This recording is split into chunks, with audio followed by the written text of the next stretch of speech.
Olá, eu sou o João, monitor do Galileu, e hoje nós vamos falar de química orgânica, tanto a parte de nomenclatura quanto a parte de hidrocarbonetos. Primeiro, sobre nomenclatura.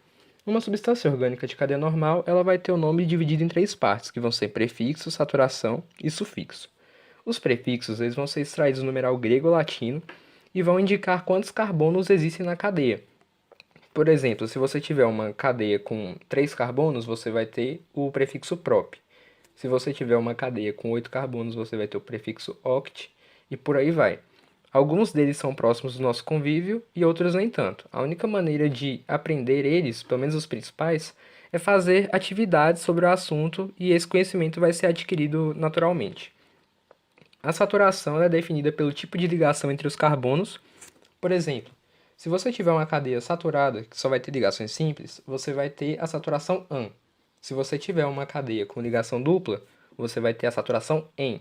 E se você tiver uma cadeia com só ligação tripla, ou não só ligação tripla, mas se tiver ligação tripla, você vai ter a saturação IN. Caso você tenha mais de uma dupla ou tripla, você vai colocar um di, um tri, alguma coisa do tipo, indicando a quantidade dessas ligações na sua cadeia.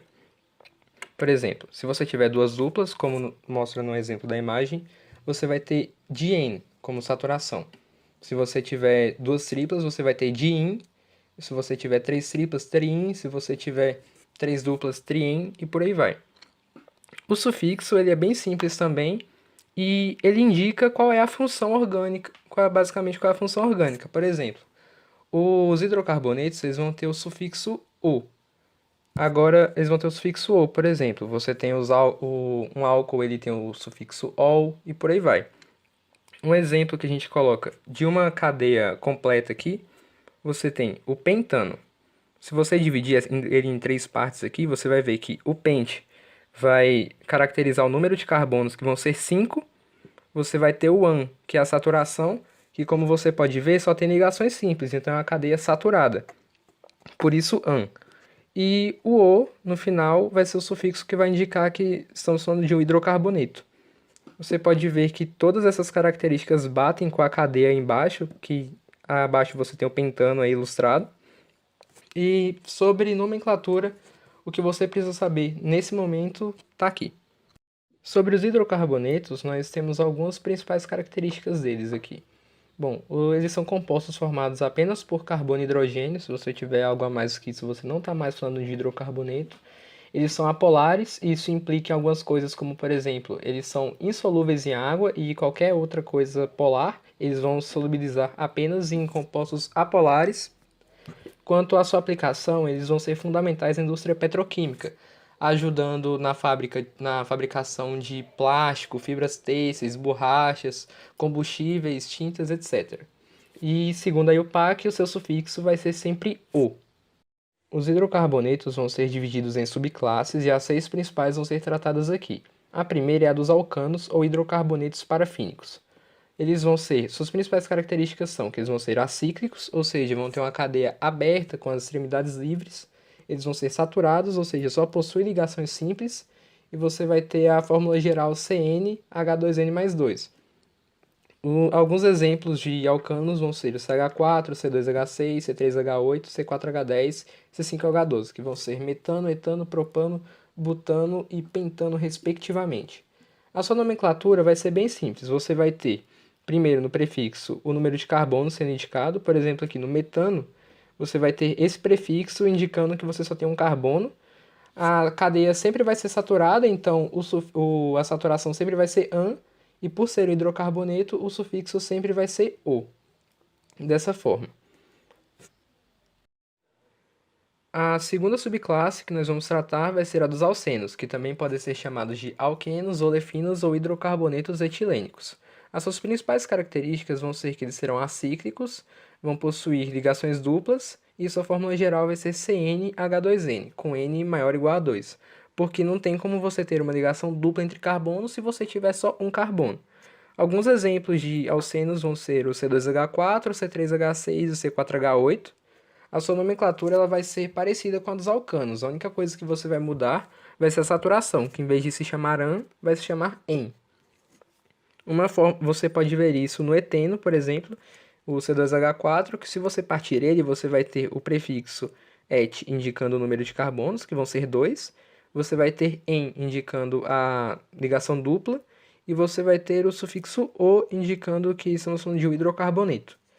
O propeno abaixo vai ser o C3H6, vai passar pelo mesmo processo. Uma observação sobre os alcenos é que, se necessário, você vai ter que indicar os locais das insaturações antes do prefixo, separado por hífen. Como você faz isso? Basicamente, você monta a sua cadeia e vai numerar os carbonos dela. Só que você vai fazer isso da forma com que a ligação dupla sempre vai ficar com o menor número possível. Você vai ver isso nos próximos exemplos. Você vai ter primeiro o 2-buteno. Pronto, você montou o buteno com a quantidade de carbonos, insaturação, etc. E agora você vai numerar os carbonos de forma que a insaturação, a ligação dupla, seja feita num carbono com o menor número possível. Que você pode fazer aqui tanto da esquerda para a direita quanto da direita para a esquerda. Desse caso não vai mudar.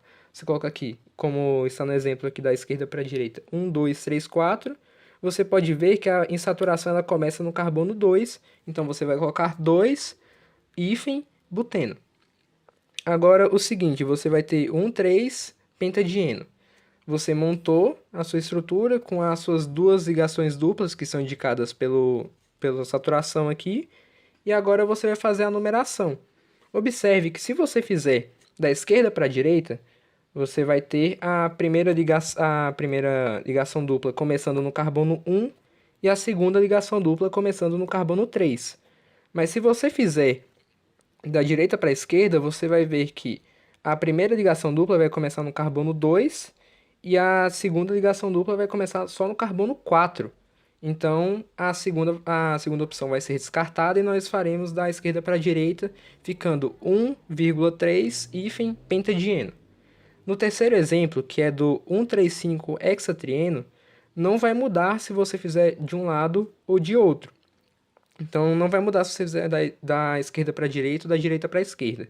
Eu coloquei aqui da direita para a esquerda e você pode ver aqui que a primeira ligação dupla começa no carbono 1, a segunda ligação dupla começa no carbono 3 e a terceira ligação dupla começa no carbono 5, ficando 1,3,5 hífen hexatrieno.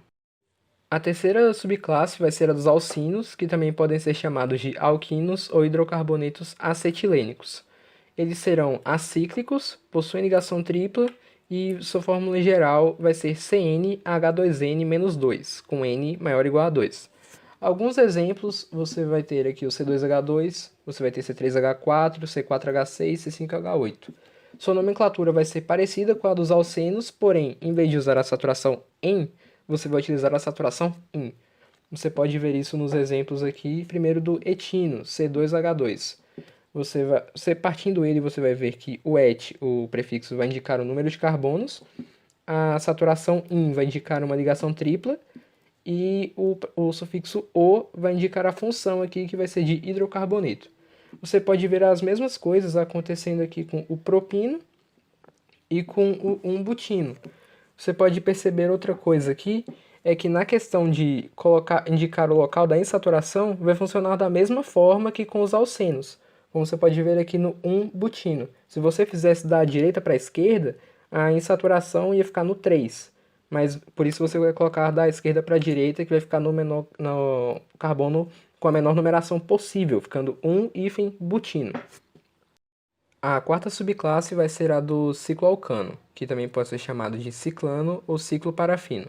Suas principais características são: eles serão cíclicos, serão saturados e possuirão fórmula geral CnH2n, com n maior ou igual a 3, porque não tem como você ter uma cadeia fechada com apenas 2 carbonos. Você não consegue fechar um triângulo, por exemplo, e nada maior que isso. Alguns exemplos vão ser C3H6, C4H8 e C5H10. Os cicloalcanos, os que tiverem apenas um anel, eles vão ser nomeados de uma forma bem simples. Basta você pegar o alcano, que seria formado com essa quantidade de carbonos. Por exemplo, aqui você tem um propano com 3 carbonos, ou sei lá, um butano com 4 e por aí vai, e você coloca o prefixo ciclo antes desse nome completo, juntando as duas palavras. Alguns exemplos que você vai ver aqui vão ser a do ciclo propano com 3 carbonos, o ciclo butano com 4 carbonos, o ciclo pentano com 5 e o ciclo hexano com 6. A quinta subclasse vai ser a dos cicloalcenos, que também podem ser chamados de cicloalquenos, ciclenos ou ciclodefinas. As suas principais características serão que eles serão alicíclicos, ou seja, eles possuem cadeia fechada, porém não possuem anel benzênico nela. Eles vão possuir uma dupla ligação e sua fórmula geral vai ser CnH2n-2, com N maior ou igual a 3. Alguns exemplos de cicloalcenos serão C3H4, C4H6 e C5H8. A sua nomenclatura ela vai funcionar de uma forma parecida com a do cicloalcano. A diferença vai ser que você, em vez de colocar o an, você vai colocar o en, assim como funciona entre o alcano e o alceno.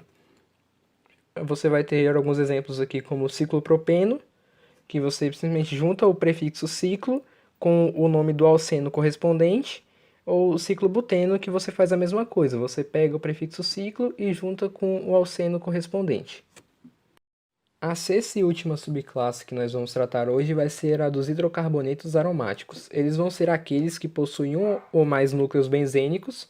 A sua estrutura fundamental vai ser o benzeno, que pode ser representado de diversas formas que nós vamos mostrar aqui, sempre com essa alternância entre ligações duplas e simples, com cada carbono se ligando além dos outros dois carbonos com um hidrogênio. Você pode ver que dependendo da forma com que você mostra o arranjo dos elétrons aqui, você vai ter algumas diferenças, uma espécie de deslocalização. Isso vai ser chamado de ressonância e pode ser indicado por esse círculo aqui também, dentro do hexágono formado pelos carbonos.